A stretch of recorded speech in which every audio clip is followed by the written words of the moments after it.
Rolling.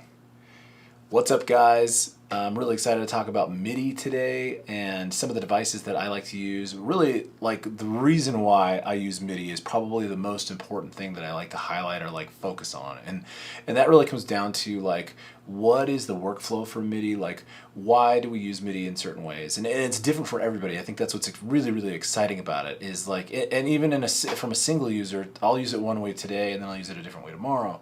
But it is important to think about the workflow. It is important to think about like, what are the regular uses? How do we really make the most out of utilizing MIDI?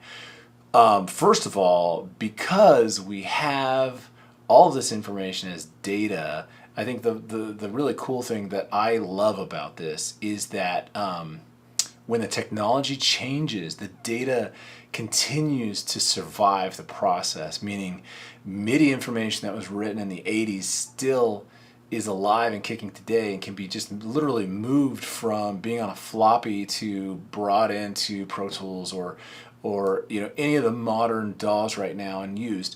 And that's exciting. It's exciting to think about, like, it's almost future proof at the moment, and we'll see how that carries on, but that makes it really exciting. Another thing that makes it exciting is that it's quantizable, meaning like we don't have to be perfect with it. And actually what I love about it is, though I like really focusing on timing a lot, it does give me a workflow that just goes into, we do a couple passes as long as we like the feel. If we have to quantize it or make adjustments to it on the grid, we can do it, and then we can move on. And that gives us a lot of opportunity to change sounds along the way or work on sounds along the way, and we don't have to be so picky about like the right here, right now. But at the same time, it's great to kind of have a zone of where we are. But let's talk about some devices. So I have a couple devices with me. Let's see if I can get this to not fall. There we go. Right here, this is a really small format Korg Volca sample. I love sampling, so that's kind of why I gravitate towards this. One of the things that I essentially love about this is like you can just jump in and start playing stuff. Turn it up a little. And what I did is drop my own samples, of little parts, drums in the studio, things like that. You can then build a rhythm map. It's a step sequencer, so you can build a rhythm map step by step and actually just play it, drop it in, record it somewhere, put it with other MIDI devices, and then you really get some really cool stuff out of it. Let's see. Oh. As a quirky little beat, but you can hear a lot of the sample chopping and stuff like that. And then of course we can make adjustments to the samples. There's filters, so the whole thing is completely filterable. And sorry, I don't have that live tied in, so you're not hearing like the full scope of the sonic capabilities. But this is the Korg Volca Live, really cool, fun thing just to have around. It's battery operated, so you can take it on the road. Just building beats, building ideas, building framework. And I think, so the workflow for this is you're not going to build an entire song in this, because if you notice, it's essentially a step sequencer, and all it does is really loop the phrase. You can play some of this stuff live, so like if we switch patches, let's see which one but notice, it's just looping just that one thing, or it's playing back that one thing, and it doesn't have pitch capabilities. For those, though we can change the pitches, we can't actually like play those pitches like a piano, so that's a little bit different. But again, what I loved about it is I was like, oh, I have some studio drums, let's drop them in, and now anytime I want it, I can have those tones, and I can just drop them in anywhere I want, build that beat. But there's a lot of other cool like capabilities with this. They built this pretty well. There's a whole other Volca line, which is awesome. Additionally, one other device I want to talk about, which is it's a brand new thing for me. I'm still getting into it, is the Akai MPC Force. This thing is so price point on the Korg Volca, you can get it for about $150. What you're about to see, this is the Akai MPC Force. This is about $1,000, so a little bit different in terms of price point. Oh my gosh, I love this thing though. This thing is glorious. This doesn't have built-in speakers, so I actually have to patch this in. So someday I'll do a tutorial on what this is like. But this is like the mother lode in terms of like the jackpot for sampling and processing and being able to do all that stuff. And then you can break it down, in a typical 4x4 like old school MPC style to play some of this stuff back. So ultimately, it has everything built in and it's standalone. It's not battery operated, so you actually have to be plugged in somewhere.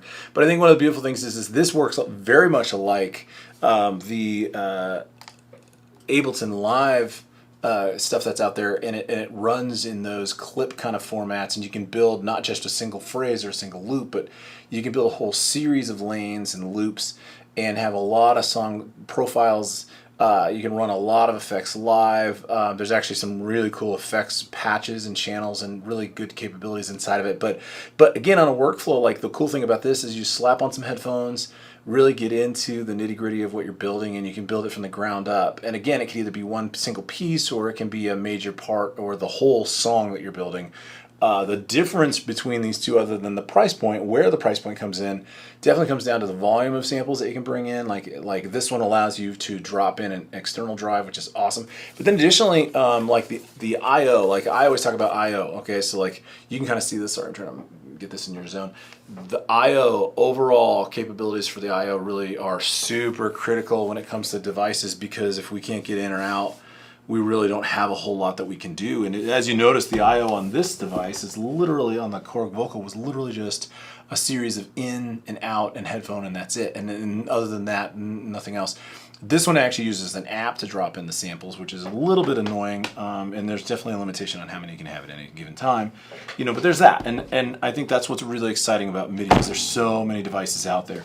But let me talk to you about the in-the-box stuff, because the in-the-box stuff is exactly why, you know, I have a job, and why I can make music, and why I make music at all in the industry sometimes is because the abilities that in the box really gets us.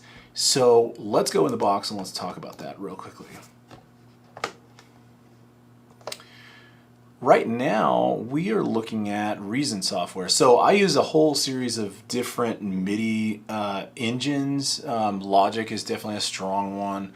But Reason by far has always been one of my favorites, because I feel like I can really get into the nitty-gritty, dirt deep kind of paths with the MIDI itself. And so you can see there's an audio clip here, but you can see, you know, all the MIDI lanes that exist here down below. And you know, if we jump in, you can see these are the actual MIDI notes. And let's see if we get, let's see, I'm trying to see, maybe, oh, that one's,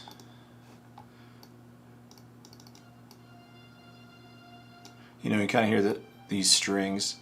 But also what I want to show you is I'm going to switch to this side view, picture-in-picture, so you can kind of see what I'm doing here.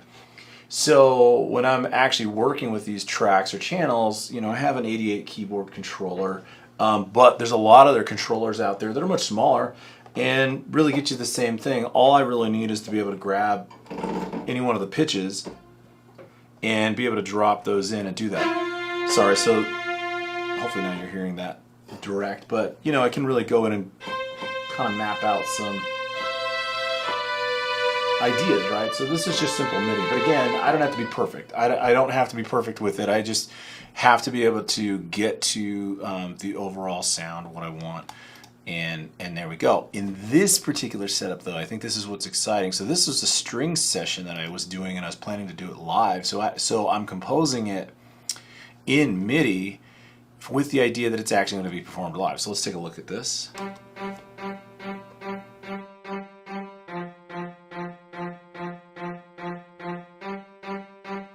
Real simple, easy stuff with the strings.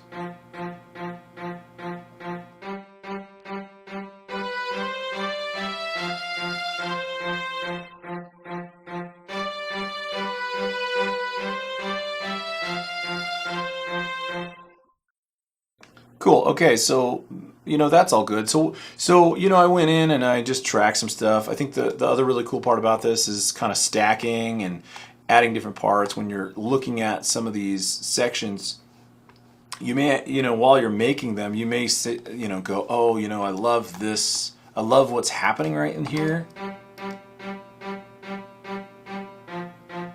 You know, but maybe I want to hand that off to a different part. You know, so just as easily you could copy and paste.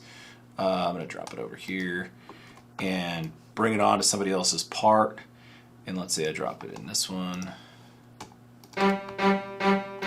But then you decide, all right, well, those aren't the pitches that I want. And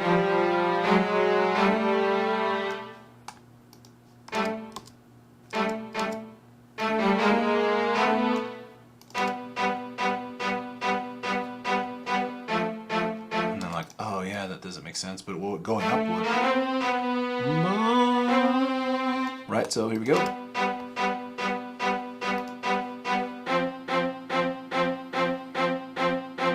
And then, oh yeah, so we should repeat that, right? So, you know, and I think that's what's great about that is like you can really do the copy paste functions, things like that.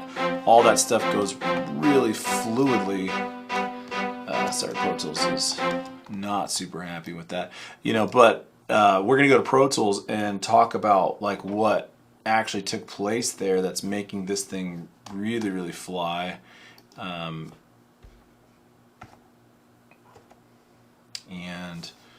one of the great things about that is, oh sorry, somehow we ended up on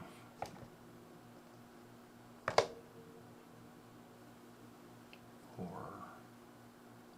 Shoot, how did we end up on 4? Oh, well, that's no fun. Sorry, shit.